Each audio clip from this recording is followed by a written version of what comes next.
So a lot has happened over the last 9 or so days, and seeing how well the last episode was received, I really would like to continue this show. And let's all just play Valve Catch Up for the week of December 30th, 2015.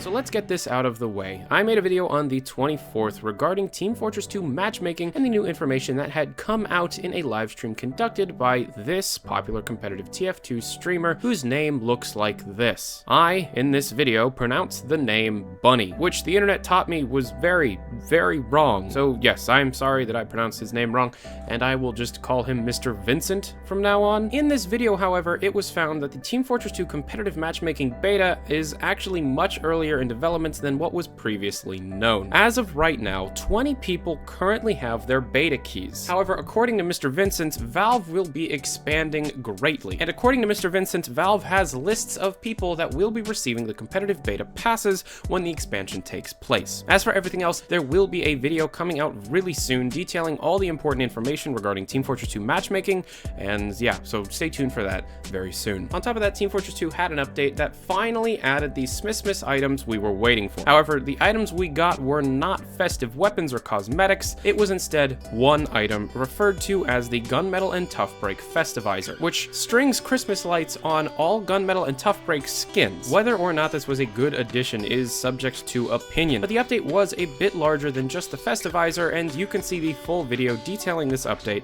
down in the description below. While on the subject of Team Fortress 2, one of my favorite TF2 community projects, Team Fortress 2 Classic, had a huge update on the 26th, and with it came many new features, such as new maps, weapons, and ports of live TF2 game modes such as King of the Hill and Payload. I've already talked about this update at length in another video, but if you haven't tried it out, I highly recommend it. It's free to download, and you can just find it right in the description below. One of the biggest stories of this week is the now widely known Steam caching bug that affected many people on the Steam store. The cause of this issue has already been reported incredibly well by Tom Scott, linked to his video down below. Essentially what happened was officially explained about an hour before writing this, when Valve issued their second statement on the matter. The first official statement was just a sentence issued to Kotaku on Christmas Day, stating that Steam was up and running again. And the second official statement was done on the 30th of December. This explanation states that early on the 25th, Steam experienced a DDoS attack. Valve explains that this is a regular occurrence for Steam, and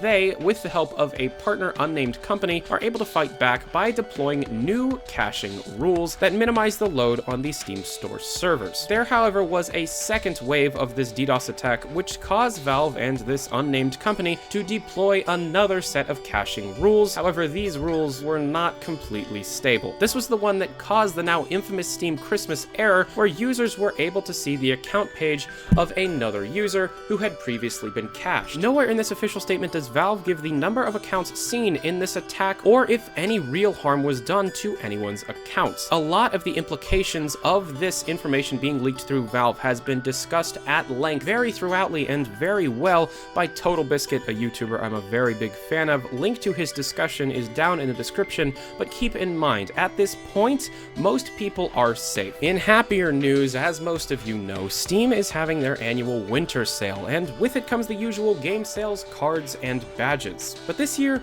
it comes with an alternate reality game. There were 2 ARGs that led up to different announcements for Portal 2, and Valve ever since then is pretty famous for doing ARGs, and this is one of the biggest ones that Valve has done in a while. Now, when it first started, only a few believed that it was actually something going on, but now there are incredibly exciting things going on within the Steam store regarding this new ARG. At the time of writing, it was found that a password prompt exists on Steam when on certain games when you try and search specific words. When the password prompt comes up and you're on a specific game and you enter in the specific password, different things can happen. For example, if you're on the Hitman Agent 47 listing on Steam and you enter in the password 94050999014715, then a WAV file will be downloaded to your computer, and the WAV file says this. I was on the right track.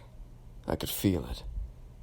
Tomorrow, I was going to search again. Substantially more is going on with this ARG, and there is a very detailed list just describing every single thing that has happened and the entire story that's going on here that is separate from the comic. There is a comic on the Steam page, but there is a lot more to the story that isn't seen in the comic that is being found in the ARG. Now, this is speculation, but keep in mind, Valve will be at CES in just a few days, and it is already known that HTC and Valve will be showing off this brand new stuff for the HTC Vive. Lastly, a Dota 2 update has hit, patch 6.86c. It is a general balance patch and only really changing small things such as strength range, cooldown, among others. Quickly learning the game thanks to all of your help, and I very much appreciate everybody that has offered their skills to be able to teach me this game.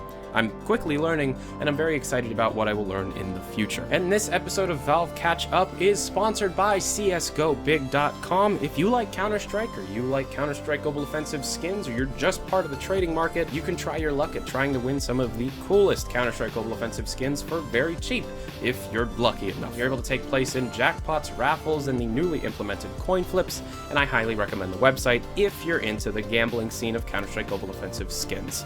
You must be 18 years or older to use the website, and if you are, it's a very cool website. I recommend it.